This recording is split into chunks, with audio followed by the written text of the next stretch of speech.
is the Celebrity Afterlife Report podcast.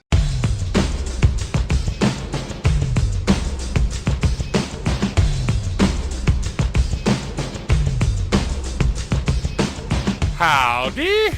It's that time again for another installment of the Celebrity Afterlife Report, the only show on the internet, or anywhere else as far as I know, that gives you the up-to-the-minute gossip about all your favorite deceased celebrities.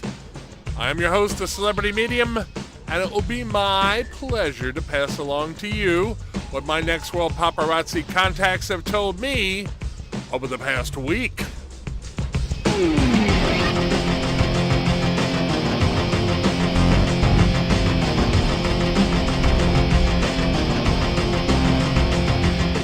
Little birdie told me that a certain former Nazi Fuhrer is letting success go to his head, or so it seems. As I told you last week, Dr. Martin Luther King Jr.'s new BFF and roommate Adolf Hitler was the sole guest on a recent edition of the daytime TV talk show hosted by Merv, Griffin, and Tammy, Faye, Bakker.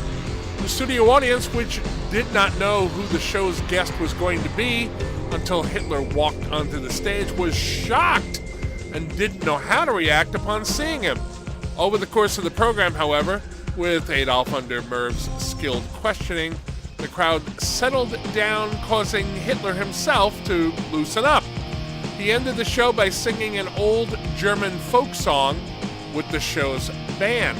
Now, apparently, this experience has led the former Nazi to think that he has a future in afterlife show business. Word is that he has begun putting together a one-man stage show about his life on the earthly plane. I'm told that his friend Dr. King thinks this is a terrible idea and has been trying to talk Adolf out of going through with it. Hitler is allegedly laughing off his friend's advice, however, and is continuing with plans for the show. My information is that Adolf, emboldened by his appearance on Griffin and Bakker's Chatfest, is planning on singing several numbers during his stage show. Now, if all of this hasn't made you cringe yet, get this. The show is tentatively titled My Struggle, A Life in Song.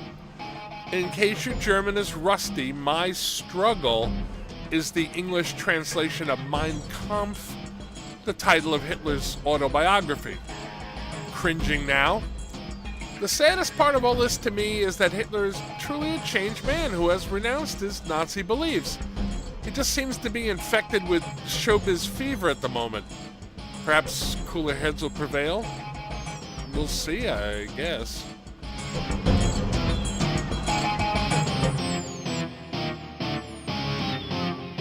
If you heard last week's report, you know that the producers of The Crazy Life of Abe and Whitney, the next world reality show starring former American President Abraham Lincoln and his new wife Whitney Houston, have decided who will portray the boyfriend of Whitney's daughter, Bobbi Kristina.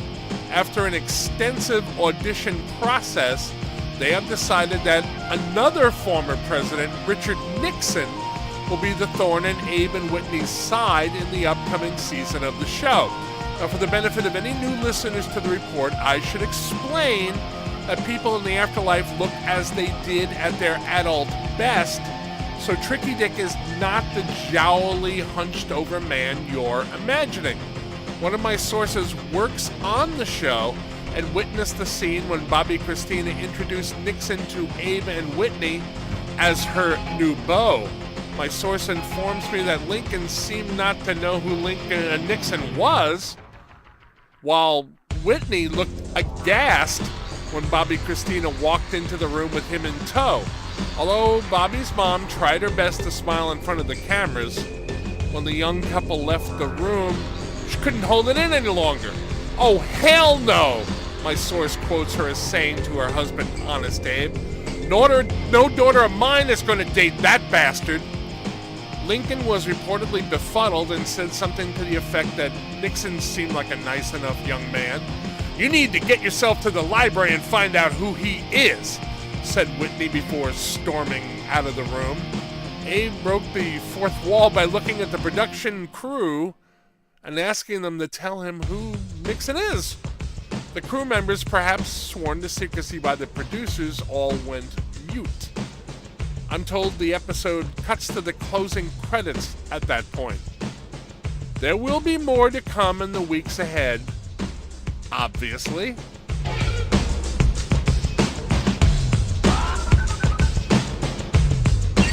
A quick update on the strange ongoing story involving Kurt Cobain and his wife, the former Anna Nicole Smith. For the past few weeks, the pair have been doing what looks for all the world like a televangelism show on late-night Next World cable TV. The two have been described to me as looking like Paul and Jan Crouch, an earthly plane couple who have been working on TV for many years, with Cobain sporting a pompadour and Smith, who is now using her husband's last name, and a variety of multicolored wigs. I'm informed that the most recent episode featured something new, a studio audience of very earnest-looking people dressed in their best church-going clothes.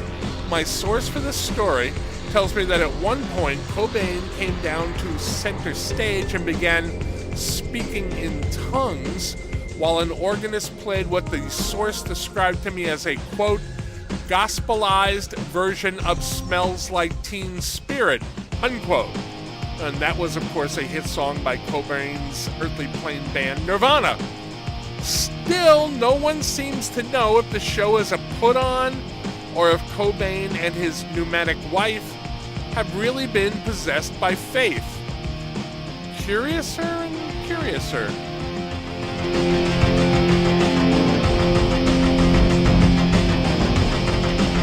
Finally, on last week's report, I told you that John Belushi was holding a production of a new action comedy he was set to star in, with his demand that his 10-year-old adopted Korean son Kim be allowed to co-star with him. At the time, the question was whether or not the producers of the movie wanted Belushi bad enough to let a boy with no acting experience be in it in such a high-profile role. We now have the answer to that question. The producers have agreed to Belushi's demand and have been changing the script to accommodate young Kim. The movie has begun production, and word from the set is not good. I'm reliably informed that the first few days of shooting have been a total disaster. A source who is working on the movie's crew tells me that the boy is, quote, as useless as tits on a bull, unquote. He reportedly has trouble remembering his lines, and his Korean accent is making it hard to understand the ones he does remember. Despite that, John is sticking up for his allegedly untalented son, even getting into a heated argument with the director the other day when he had the nerve to yell at the boy for messing up a complicated special effects shot. This thing sounds like a train wreck of Lassie Squad proportions.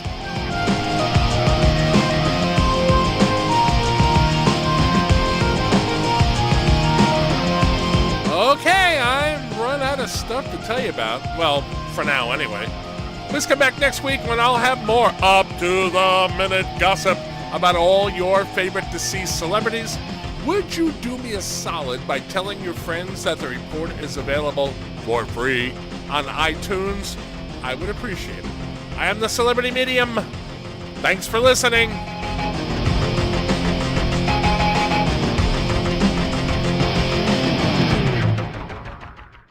You've been listening to the Celebrity Afterlife Report podcast. To ask a question about your favorite deceased celebrity, call 818-3-MY-DREAM. 818-3-MY-DREAM. 818-369-3732.